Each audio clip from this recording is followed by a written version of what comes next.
ఈ మధ్య ఏమిటో మా కూతురు అల్లుడు కొంచెం విభేదాలతో ఉన్నారండి, వాళ్ళు చూసుకుంటారమ్మా, నువ్వు బెంగెట్టుకో. వాళ్ళ గురించి కూడా మనకే బెంగ, వాళ్ళ గురించి కూడా మనమే మొక్కుకోవడం. మా కూతురు అల్లుడు సఖ్యంగా ఉంటే తిరుపతి కొండ నడిచొస్తాను, నువ్వెందుకు వాళ్ళని ఎక్కమనవు? ఎందుకు కొట్టుకున్నారో తెలుస్తుంది. ఇది ఓవర్ యాక్షన్ అంటారు దీన్ని.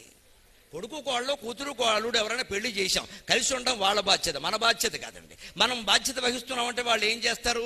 ఒకళ్ళ మీద ఒకళ్ళ నేరాలు మనకి చెప్తారు తప్ప వాళ్ళు కూర్చొని మాట్లాడుకోరండి. గట్టిగా వచ్చి కూతురు అల్లుడు ఎలా అంటే, కూర్చో అల్లుడితో మాట్లాడుకో, అసలు ఎందుకు వచ్చావు పుట్టింటికి, ఒక్క దెబ్బ వెంటనే కాపురం సరిగిపోతుందమ్మా, ఒక మాట వెళ్ళా.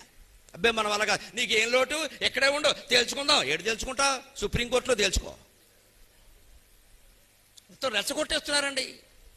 ఇదివరకు ఆడపిల్లని అత్తారింటికి పంపిస్తే ఆడపిల్ల తల్లి కన్నీళ్లు పెట్టుకుని, అయ్యా జాగ్రత్తగా చూసుకో, ఏదో ముద్దుగా పెంచావమ్మా మా అమ్మాయి, కాస్త చూసుకోనే. ఇప్పుడు అలా లేదండి, ఇగో చూసుకోమ్మా జాగ్రత్తగా, ఏమైనా తేడా వస్తే వచ్చే, మనకి మీ నాన్న అలాగే అంటాడు.